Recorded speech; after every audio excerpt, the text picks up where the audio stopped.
What is going on? I'm Zedmont, back from the long weekend. Hopefully you guys had a fantastic long weekend.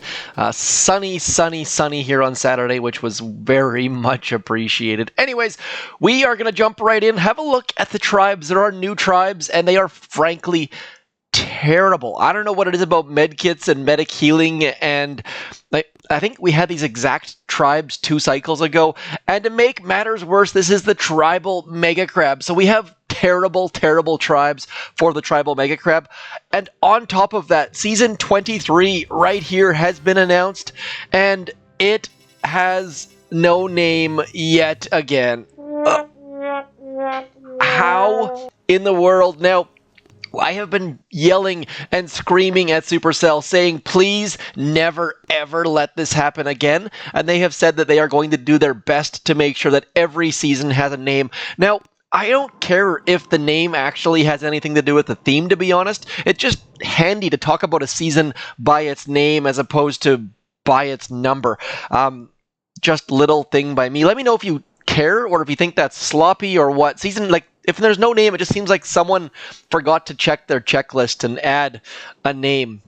So anyways, what we're going to do is we are going to load our troops with the stupidest possible things using all of the tribes. And sadly, all of the tribes are Cryoneer health. And we are going to do all sorts of stuff. Right now it's kind of in that no man's land, no woman's land, where we have no warships, we have no crab, we just have the daily events, which have been the same daily events for basically ever. So we've got medic healing loaded, we've got some medics down in here, we've got Cryoneer health, we've got some Cryoneers in here, and we're just gonna see if we can't easily take down all 7 stages of the Mega Crab. Now, let me know in the comments, but this last season of Warships, as much as some people hated it, there was a lot of really neat stuff in it, and I'm hoping that Supercell can build on that and keep making Warships fun. Like, first we had the base race, where everyone hated the base race, and then they got rid of artillery and barrage, and then that went too far, so they found the middle point of that. And this season was terrible as far as if you didn't have instant training, it was really hard to progress. But if you did, it was a lot of fun. There were some really cool things and some really neat bugs.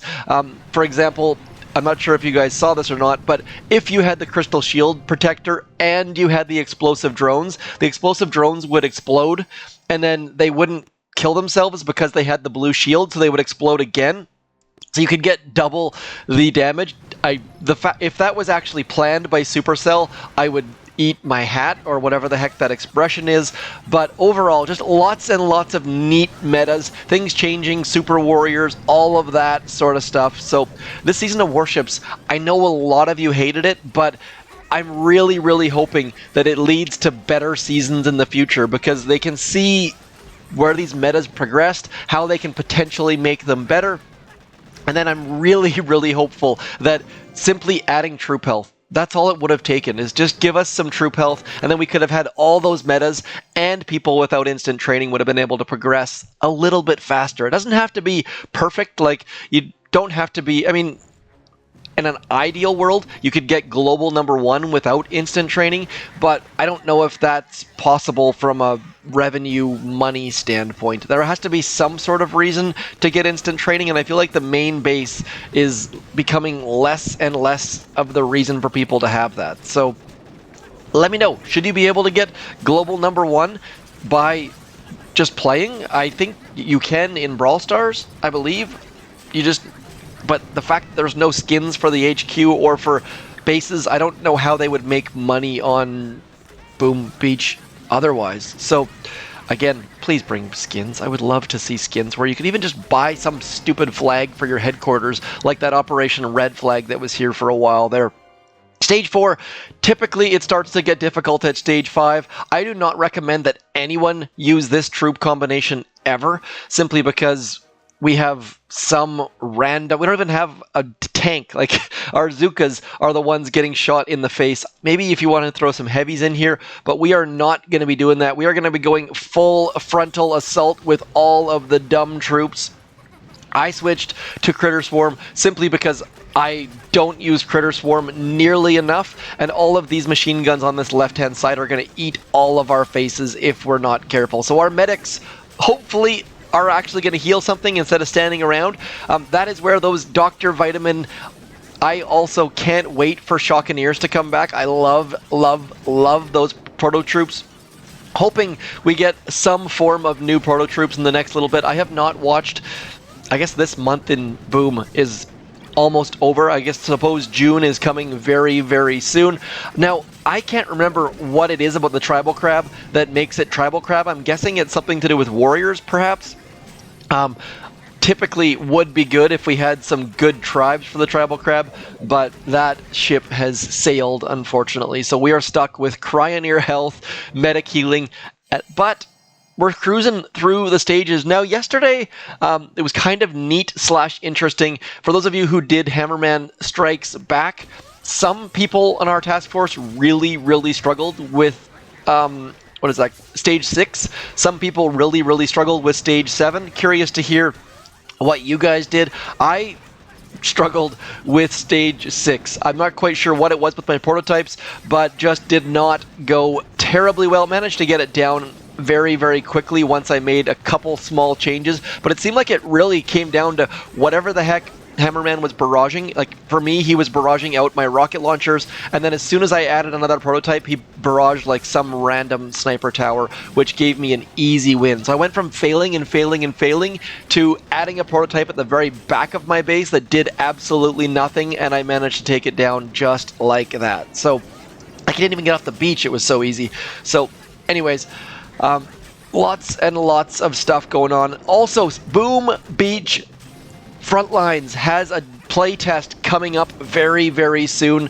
I think it's next weekend. If you haven't signed up for it, maybe go join their Discord. I'm not sure if it's full or not, but lots and lots of development going on there, and there hasn't been a playtest on that game for a long time. So they've added a whole bunch of new troops, a whole bunch of new buildings, a whole bunch of new abilities. Really, really curious to see if it's even the same game anymore. They also added an Android app, which will be huge. It was always all iOS before that. So lots and lots of neat stuff happening with Boom Beach, even if it's not actually Boom Beach. Boom Beach Frontlines, they also announced there's going to be Supercell ID, I believe, which was a huge, huge thing for me because it means that it's actually going to be built into the Supercell ecosystem as opposed to being Space Ape Games. There's going to like cross that bridge, which is going to be very, very interesting to see. I don't think they've done that with any other game. It's all been all Supercell developed games that have had the Supercell ID. I don't know if the creator code's going to be in there. That would be awesome, just saying. But nonetheless, we are going to keep cruising on forwards. Little tip there, creator code ZMOD works in all Supercell games. Don't know if it's going to be in Boom Beach Frontlines, but if it is, please consider throwing ZMOD in the box there as well. In the last playtest of Boom Beach Frontlines, there was no shop. Hopefully that's coming soon, because the ability to level up quicker is always, always appreciated, because not everyone... I mean, I was free to play on Boom Beach all the way till Max, back when Max was HQ 20, but there's always nice to have an option to even just to use diamonds. I think that the diamonds that we got in Boom Beach Frontlines weren't usable at last time I checked, but like I said, it's been a long time since that Boom Beach Frontlines demo was played.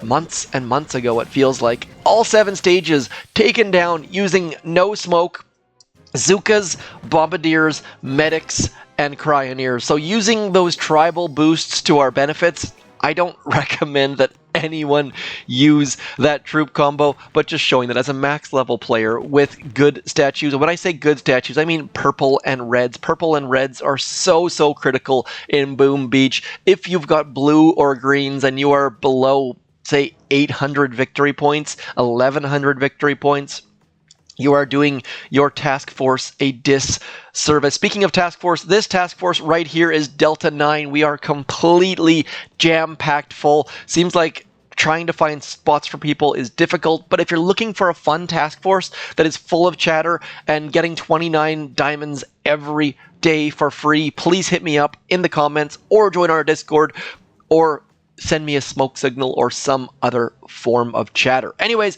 that is going to be all for me today. Kind of a no man's land video with a variety of topics. Even if you didn't play Warships, do make sure you click that icon because there are free rewards even if you played 0 matches. That is all for me, though. Hopefully, things are going well for you. Keep booming those beaches. I shall talk to you soon. Thanks for coming in. I'm Zedmont. Peace!